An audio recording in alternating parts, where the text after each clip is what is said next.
us in the Pledge of Allegiance. I pledge allegiance to the flag of the United States of America and to the republic for which it stands, one nation, under God, indivisible, with liberty and justice for all. Welcome to our Monday, April 3rd school board meeting. We'll start with our agenda approval, deletions, additions. Dr. Varacco. Thank you, Mrs. Seuss. We do have one amendment to the agenda, and that is under Roman numeral 7G. Mr. James does not have any donations to be taken action on tonight, but he does have a short presentation about 2023 tax rates, and that's reflected on your amended agenda at your workstation. Thank you. We have a motion by Dr. Malco. Second. Second by Dr. Medlin. Any discussion? Hearing none, all in favor? Aye. Motion passes. Is there any correspondence this evening, Ms. Kelly? There is not. Thank you. Move right into our liaison committee updates. Mr. Marshall. Thank you. Nothing to report this evening. Thank you. Mrs. Kelly. Yes, for the Redevelopment Commission for Cherville, they have approved a new TIF district. It's going to be along the Route 30 corridor from Austin Avenue moving east to Burr Street. And then for the Cherville Parks Department, again, they're hiring for summer help, great opportunity for our high school kids, and tons of summer camps and programs. Those can all be found on the Cherville website, www.cherville.org. And I don't have anything for Legislative Committee. Thank you. Dr. Medlin. Nothing to report, thank you. Dr. Malco. I do not have anything for Dyer Parks. I was still not feeling well, so I did not go to that meeting. But I do have a report from Lake Central Education Foundation. I missed some of their activities also because I wasn't feeling well. But the foundation worked the pool concession stand, and with the efforts of the volunteers, between $4,300 and $4,500 was made over that weekend. That's really great. And I think, Larry, that happens because years ago, if I remember, you came up with that idea. So it really benefits a lot of our groups. So thank you for that. Certainly. Did you grill hamburgers? I did not this time. Okay. You know, it's not just the Ed Foundation. Some of our other groups run that concession stand too. It's when we host the groups from Illinois who don't have a nice pool, and so we Right. rent that to them for a Saturday, Sunday, and a Friday evening, and it helps us maintain our pool as well. Right, and it really helps the organizations that are supportive of the school corporation. And it goes on to say, if it wasn't for the community volunteers, this would not happen. And that is so true. You have to have a community of volunteers focused on the same direction to be effective. And they're also will be planning for the 5K race, Be a Hero, in awareness of her heroism, Dr. Dana Less. And this time it will be in the fall, September 9th, if you want to get that on your calendar. Mrs. Medlin? It's on. Dr. Medlin? It's already on there. Oh, it's already on there, all right. That's all. Thank you. Thank you. And I have nothing for either of my committees. So we'll move right on to our official school board business topics consent agenda. Dr. Varacco. Thank you again. Seek board approval for the minutes from our meeting last time on March 20th. Also seek approval from the board for the claims payroll and extracurricular expenditures you received last week in your packets. I'll make a motion to approve both those items. We have a motion by Mrs. Kelly, Second. second by Dr. Medlin. Any discussion? I need to abstain from voting on A because I was not in attendance. All right. All in favor? Aye. And we have one abstain. And Motion- I can vote on the claims. Yes, that's a yes. All right. Thank you. Okay. Do we have any public comments for action items? We do not. So with that, we'll go to official school board business topics, regular agenda. Dr. Varacco. Thank you once again, Mrs. Seuss. I'd like to introduce Mr. Graber from Clark. He's going to share with us some outstanding achievements by some music performers from Clark. All right, good evening, Board and Central Office Administration. Tonight, Clark is pleased to celebrate two outstanding students. The first is Harper Whiteman. So Harper, if you'd come up forward, please.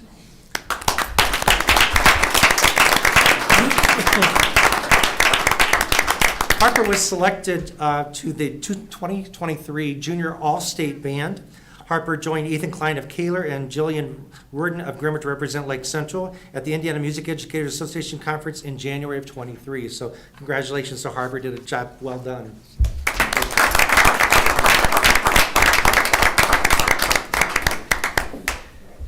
Congratulations. What's your instrument? Very good, very good. Scholarship in the future. Congratulations.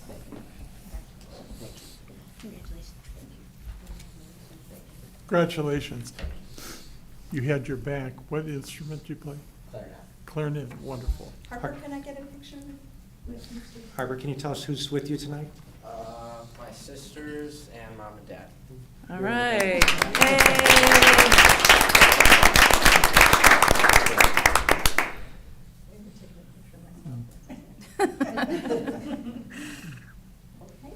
Nice job. Great job. My next recognition is Audrey Bergman. Audrey, if you come forward, please.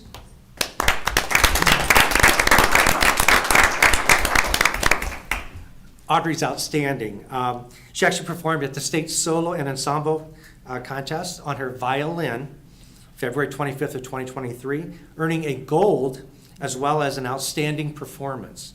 Audrey is actually the second student ever from Clark to receive this honor. So we're very, very proud of Audrey as well.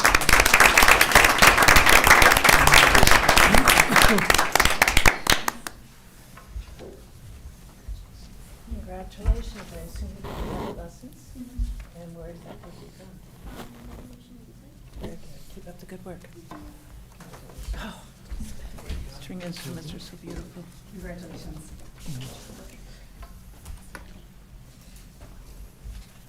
Congratulations. Good job. Audrey, who's with you tonight? Okay, you want to have them stand?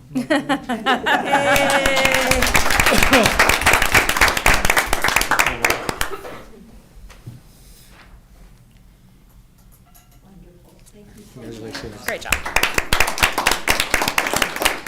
Cindy, may I take liberties for a moment? Sure. Parker, can I ask you a specific question? Sure.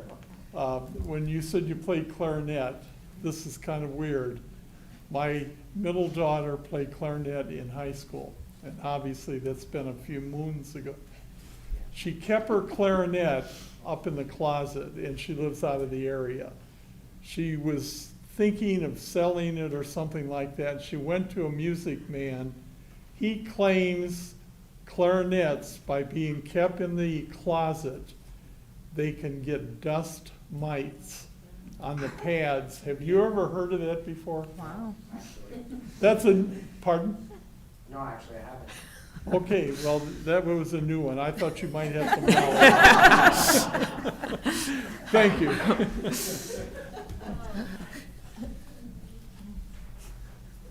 Nice work, go, Mr. Craig. It does happen. It does. Yeah, it happened to my brother's saxophone when we brought it from Tennessee. Okay, All so the you're pads familiar all with the that. pads had to be replaced. Oh, wow. All right. And they froze the case trying to kill them, but they wouldn't guarantee that it would, so we bought a new case. Okay. Something new. And an expensive fix. I bet.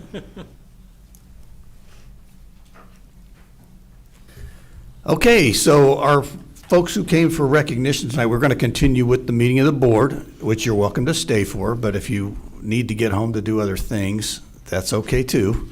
So we'll pause just for a minute and see what you're going to decide.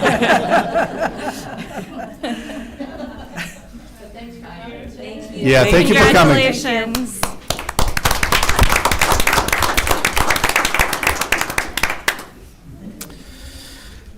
All right, my second item this evening is to tell the board that I was contacted by the St. John Parks Director, who asked that we place one of our board members onto their Parks Board.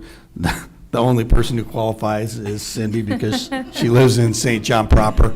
And so they asked her to be on it. They were originally meeting on third Monday of the month, and of course we meet then, so she declined. They have now moved it to a Thursday, so Cindy has agreed to serve as long as the board agrees to allow her to serve.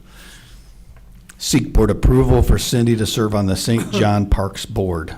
beginning next month. To make a motion to approve that recommendation. We have a motion by Mr. Marshall, I'll second that. second by Mrs. Kelly. Any discussion? All in favor? Aye. Motion passes. Thank you. Enjoy, Cindy. I'm very proud of St. John that they have a park board again. Good, Right? good, yeah, right. Because it right, kind of went yeah. away for a while, didn't it, the park board? Yeah, ups and downs, but Good for them. here we are. I can't remember what professional leave I'm approving.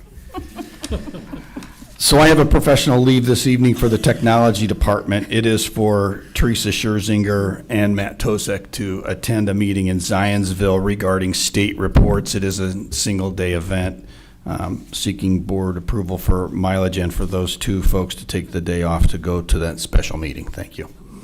So moved. We have a motion by Dr. Malko, Second. second by Dr. Medlin. Any discussion? All in favor? Aye. Motion passes. Thank you.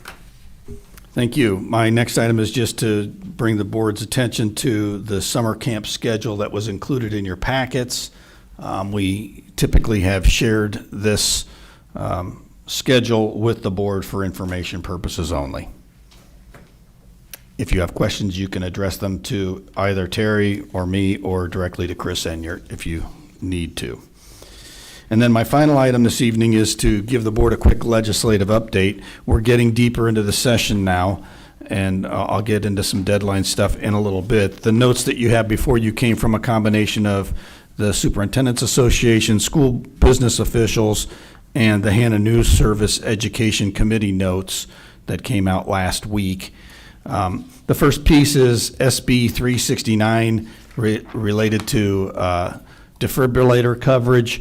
This proposed legislation initially said that schools would have to have a 3-minute requirement to attach the electrodes to a person who was in cardiac distress. And just for the board's benefit, the way the devices work now is you don't press anything to deliver any shock. The machines are smart enough to know when the person needs it. And so you just have to put the pads on the person, and then the machine decides for you. But the original legislation called for a 3-minute goal. It would require many schools to add a lot more AEDs based on locations. We have them at our athletic events already. They're making a big deal in the Education Committee notes about theater. We have one across the hall from the theater, so we would be okay on that. Kaler may need to add one based on how they do it. I don't know if they have one in their cafeteria already or not. But we should be in pretty good shape. They did change the 3-minute requirement to a 3-minute goal. Of course, you know, the more devices you have, the better. Knock on wood, we have not used ours in over a decade of having them.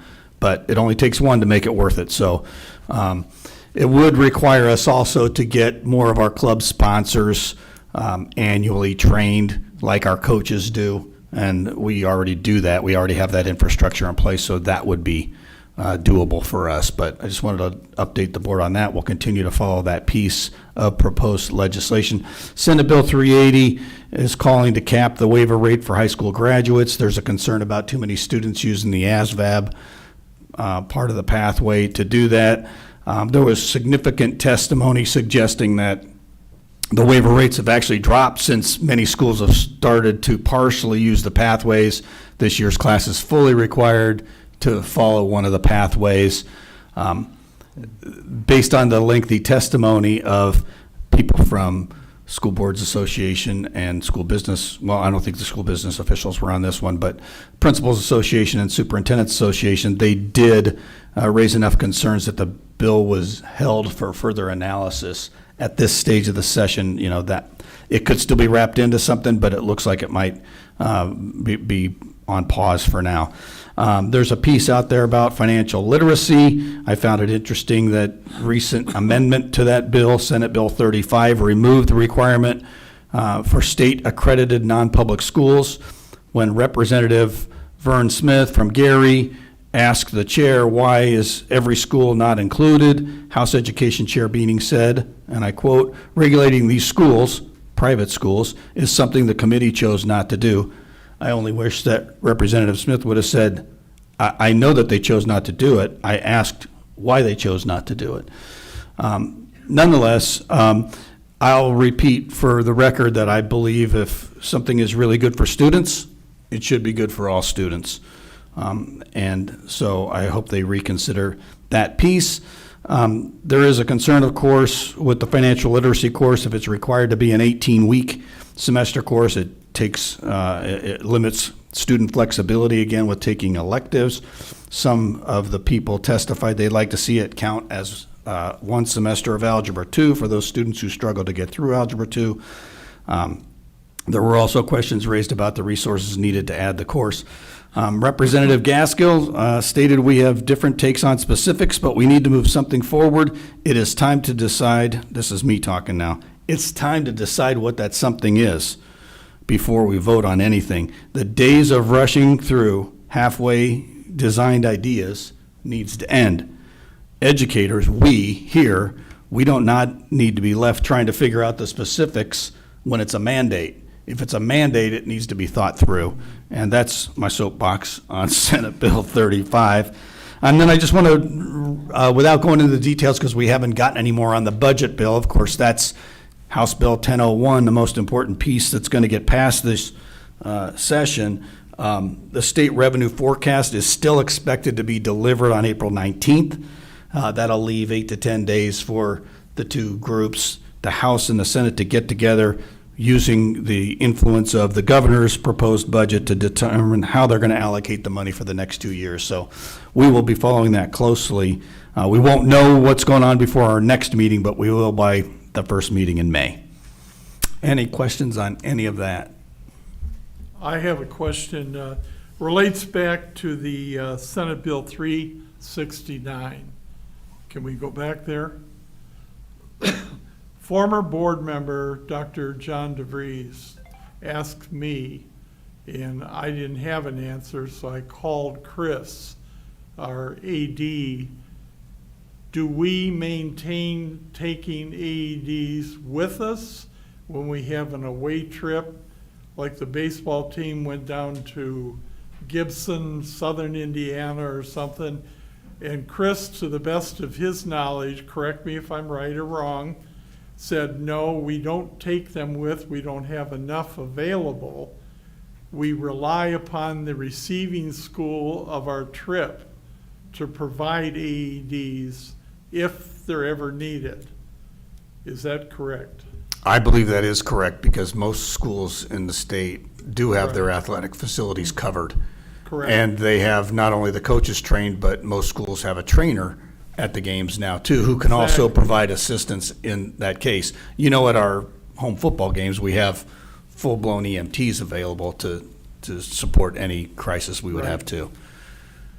And that probably would also apply to the band. They have a lot of members out there performing and everything. At a facility, they probably have AEDs available. No, it's been a while, but I've been to competitions both in Lafayette, at Lafayette Jeff, and at Chesterton, and they had medical personnel available too. That was a similar answer provided to me, so I just wanted to clarify that. Thank you. Sure.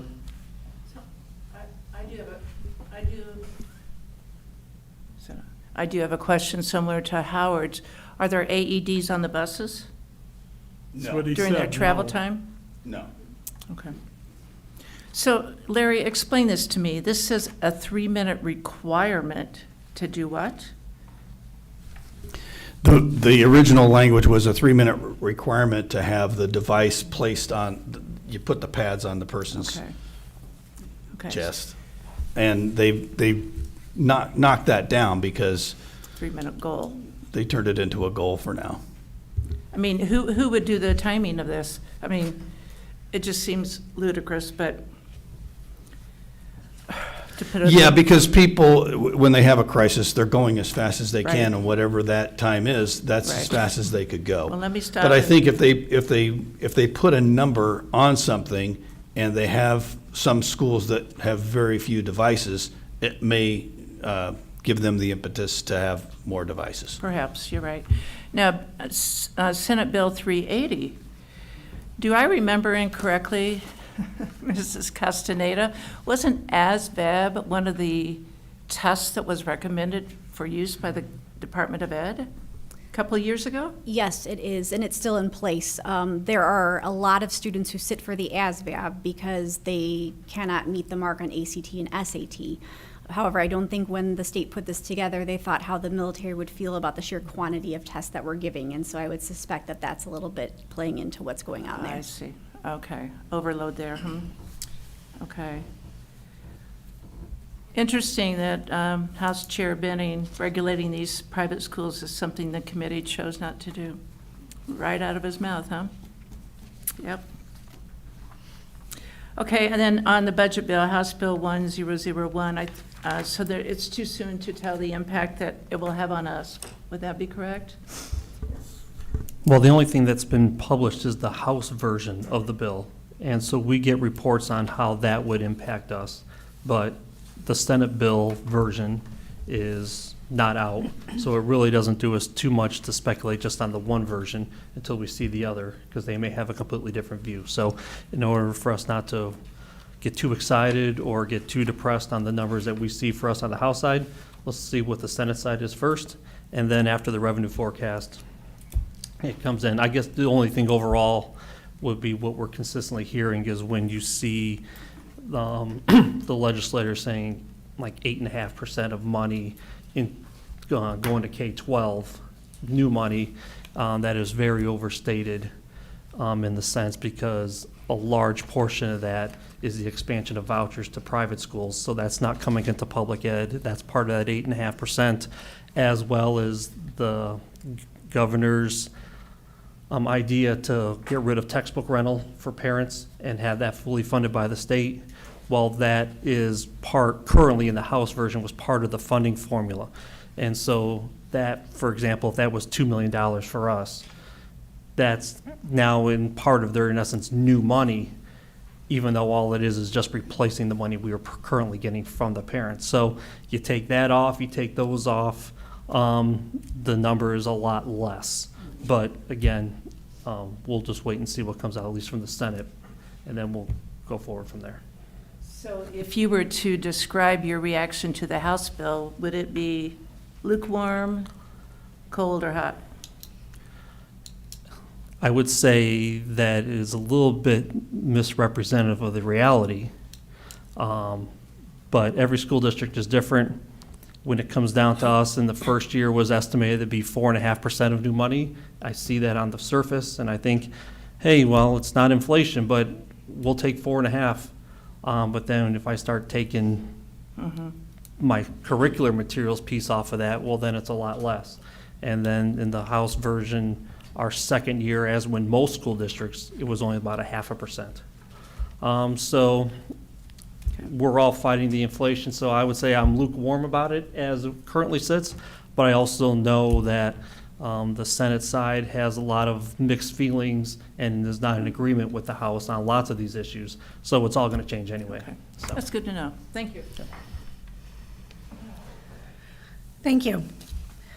We'll move on to our Director of Human Resources Personnel, Mrs. Mucha. Thank you very much. We are recommending that the following personnel items be approved. Move to approve. Motion by Mr. Marshall, Second. second by Dr. Medlin. Any discussion?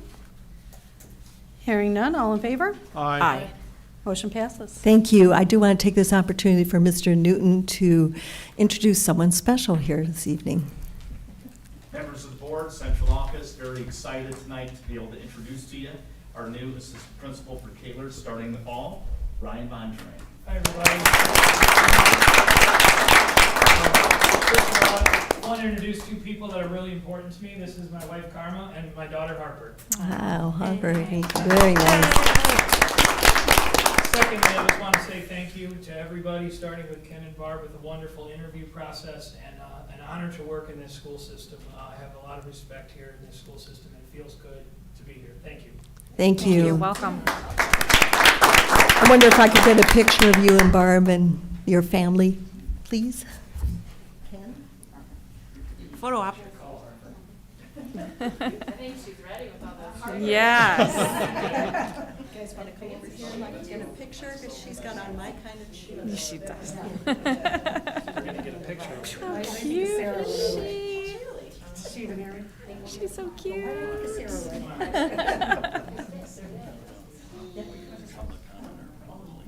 Aw.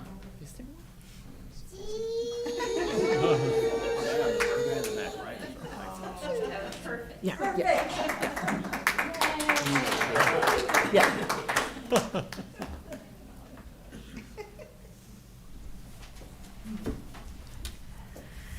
All right, we'll move along to our Director of Primary Education, Dr. Bracy.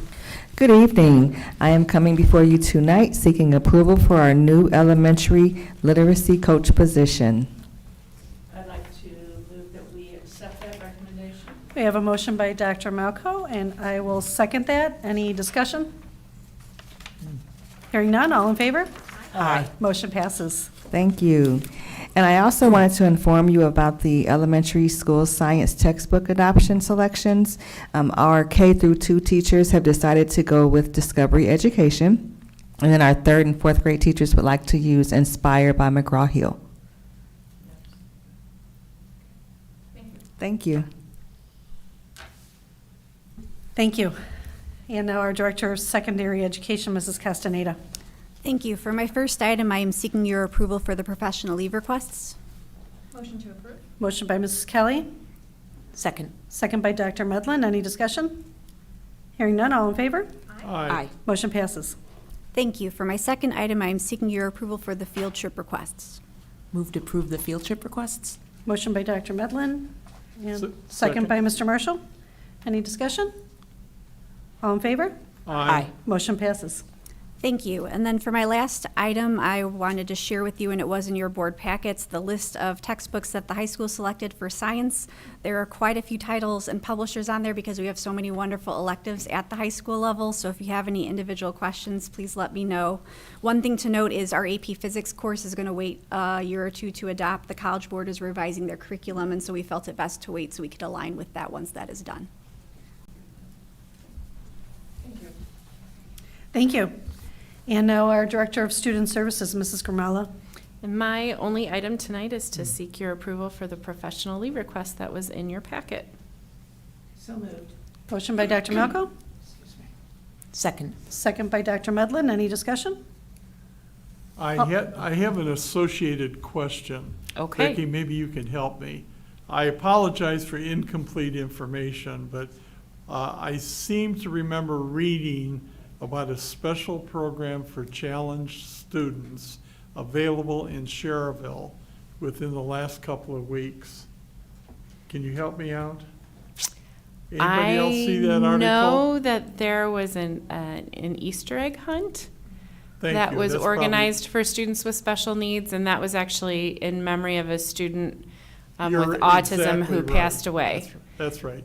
Yep. I forgot the particulars, but thank you, Becky. You're welcome. I don't remember the date. It may have passed already, No. but Thank you. Thank you. So now on to our Director of Business Services. All in favor? Oh, I don't think we- all in favor? Aye. Thank you. Thank Motion you. passes. So now we'll move to our Director of Business Services, Mr. James. Thank you. My first item is to seek your approval for the professional leave request in your board packet. Move to approve. Motion by Mr. Marshall. Second by Mrs. Kelly. Any discussion? Yes, I think it's really cool that you're presenting again. Way to go. Yeah, I've been doing this for a few years with my counterpart from Tippecanoe, and we tag team it together, so. I know, I think it's Thank you. really cool. Appreciate it. All in favor? Aye. Motion passes. Thank you. All right, thank you. My last item is just to talk to the board a little bit about the tax bills. If you haven't received yours in the mail, you'll be getting it anytime. I got mine in the mail today. Just some of these things that we talked about with our community meeting that Dr. Veraco and I did a few weeks ago, but in your board packet, I listed the tax rates for all 16 school districts that are in Lake County, and you will see that our rate of 84.41 cents is third lowest from the bottom. We continue to be toward that part. Note that Highland and Whiting are the two school districts below us on tax rate. And Highland is going for an operating referendum here next month, and we're rooting for them, as we are with all of our peers. If they are successful with their constituents, they will move ahead of us in their tax rate, because I think they're hoping to get 32 cents or so from their taxpayers. Our rate went up slightly from last year, but that was due to the bonds that we sold last year for the Bibbage expansion project, which will start this summer. And even with that slight increase, our rate is still down about 9.75% from where it was in 2020. The reason for that big decrease is because of when we refunded the bonds for the referendum project for the high school and for Protzman. So again, we're the third lowest. From there, you can see which school district where we are, some of our neighboring school districts. But as Dr. Verrocco often says, we do look at this. We are concerned with our taxpayers, and we keep score, as he likes to say, because it's that. So before I move on to the next portion, any questions on the individual school tax rates? Okay.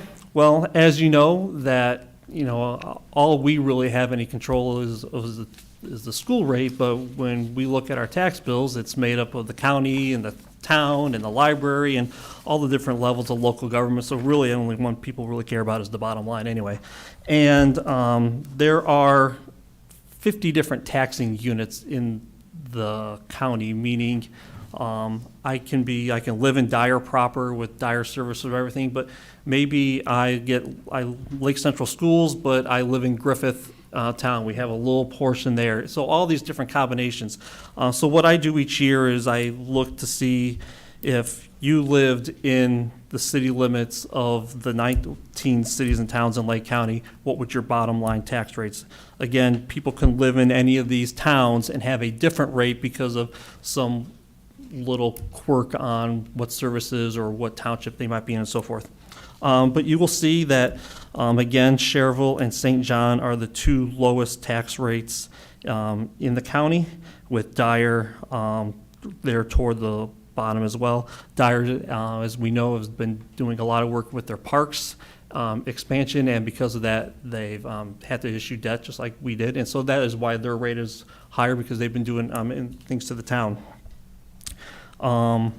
You will see that the Cedar Lake rate, just the numbers of our neighbors, is about 20% higher than ours if I took the average of the three towns in Tri-Town.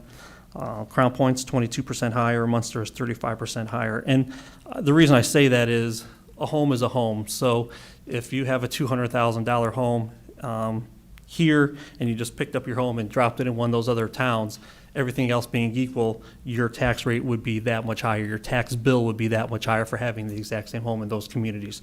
So again, we like that our rate is low. We're conscious of that, not only with us, but working with the towns too. One, as we've talked about here for the last 2 months, one of the things that the General Assembly has been talking about is trying to do something with the assessed values and people's property tax bills, because some people across the state have seen large increases this year, and we knew that was coming because your assessed valuation is based on the market and home values. Well, the last 3 or 4 years, we all know that the home values have been very high and what they've been getting at market. There's about a 2-year lag between the time frame of when the homes were sold, when those end up being reassessed, and then move into the tax rolls. So even though the housing market may have gone down here over the last 6 to 9 months, we're still dealing with higher assessed values overall. So if people have seen a large increase in their tax bill now, it's not because of us or the towns or any other levels of local government. Their rates have been very consistent. It is just that individuals has a higher assessed value this year as compared to other years. Some people have not seen as significant of a change as you hear from maybe the General Assembly, but others have had quite a bit. So that's that. So the last 4 pages in my handout were just estimates of what a person's tax bill would be if their home was valued at $100,000, $200,000, $300,000, and $400,000 for our 3 communities and then the 4 communities that surround us. Again, showing what the difference in those tax bills would be if you just picked up the house and dropped them in there. Again, these are estimates. People have different exemptions that their neighbor may not have, but it just kind of shows the board of where we are. And we've known in the past that this is something that attracts people to our area, and hopefully we'll continue to see that with the move-ins. So any questions on any of these tax rates? Okay, thank you very much. That's all I have. Thank you. And there are no public comments, so we'll move right into board comments and consideration of future agenda items. Mr. Marshall? I'll pass. Thank you. Mrs. Kelly? No comment. Dr. Medlin? No comment, thank you. Dr. Malco? I can't wait for spring sports. I really enjoy the outside events. I hope the weather will hold so that we can have a few of our home track meets. Autism flags in the main vestibule as you come in the back look really nice. And that's it. Doing good things around here. And welcome, Mr. Vondrak. Congratulations. Appreciate it. And I only have 2 items. I think I could speak on behalf of the board, but, you know, our thoughts, prayers, and condolences go out to the Shane Adams family. Today they had to put match down. And match, I'm sure, it was in our schools quite a bit, so. And then just, I know this, for those that celebrate Easter, happy Easter this weekend, and turn it over to Dr. Rocco. Okay, check your calendars for spring activities, and we'll see everybody back here in 2 weeks. All right, do we have a motion for adjournment? Mrs. Kelly, and second, Dr. Malco? All right, we're adjourned.